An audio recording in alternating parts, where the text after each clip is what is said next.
چند دہائیاں پہلے کی بات ہے، تم لوگوں کو یاد ہوگا یہ یہودی انہوں نے بل کلنٹن سے معافی منگوائی تھی کہ اس نے ایک لڑکی کے ذات ہین کر دیا اور انہوں نے ایک یہودی بچی کو کھڑا کر دیا تھا کہ بھئی تم اس سے معافی مانگو، اور اس کو معافی مانگنی پڑی تھی۔ دیکھیں امریکنز بہت چلاک ہیں، وہ سمجھتے ہیں، ان کو پتا ہے کہ یہ لوگ مکار ہیں، یہ کسی کے نہیں بن سکتے۔ اور اسرائیل کی یہ غلط فہمی تھی کہ صرف وہ سمجھتا تھا کہ اس کے پاس کوئی 500-600 کمپنی ہے، وہ پیسے کے ساتھ پوری دنیا کو چلا سکتا ہے، وہ حکومت کر سکتا ہے، وہ جنگ لڑ سکتا ہے۔ دیکھیں اس کو جنگ نہیں کہتے کہ صرف آپ کسی کے اوپر اٹیک کر رہے ہو، جنگ تب ہوتی ہے جب واپسی اٹیک آپ کے اوپر ہو رہا، پھر پتہ چلتا آپ کتنا ڈیفینڈ کرتے ہیں، آپ کتنی مار کھا سکتے ہیں، کتنی دیر کھڑے ہو سکتے ہیں۔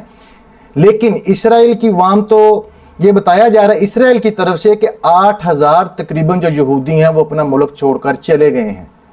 اس وقت ایران کے اندر ایسے حالات نہیں ہیں، وہ اپنا ملک چھوڑ کر نہیں بھاگ رہے، وہ لڑائی کا ان کو کوئی خوف نہیں ہے، انہوں نے جنگیں لڑی ہیں، وہ جنگ لڑنا جانتے ہیں، ان کو پتہ ہے جنگیں کیسے لڑی جاتی ہیں۔ یہ 7 دن کے اندر گھٹنے ٹیک گیا ہے، یہ بھیک مانگ رہا ہے یورپ سے، امریکہ سے، گڑ گڑا رہا ہے، ان کو گھسیٹ رہا ہے کہ تم بھی اس جنگ میں کودو۔ لیکن امریکہ اس جنگ میں نہیں کودنا چاہتا۔ امریکہ نے جنگیں پہلے بھی لڑی ہیں، وہ جانتا ہے کہ اس خطے کے اندر فتح نہیں ہو سکتی۔ دیکھیں امریکہ نے 20 سال جنگ لڑی افغانستان کے اندر، اس کو کیا حاصل ہوا ہے؟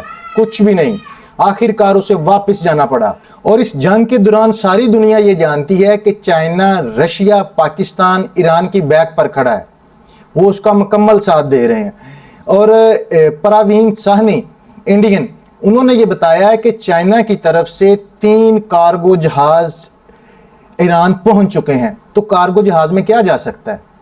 آپ سمجھ سکتے ہیں ایران اس وقت اکیلا نہیں ہے، اور امریکہ کو یہی خوف ستا رہا ہے، امریکہ اس لیے ادھر نہیں آنا چاہتا۔ دیکھو اتنی دور سے آ کر جنگ لڑنا بڑی مشکل ہوتی ہے، جبکہ زمینی راستہ اس کو ڈائریکٹلی ایران کی طرف سے کسی سائڈ سے نہیں ملے گا۔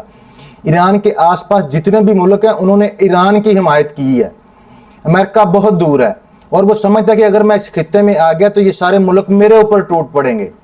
اس جنگ کے دوران روس نے اسرائیل کو خبردار کیا ہے کہ ایران کی ایٹمی تنصیبات کے اوپر کوئی اٹیک نہ کرنا، اس لیے کہ روس کا وہاں پر 200 سائنٹسٹ کام کر رہا ہے اس وقت۔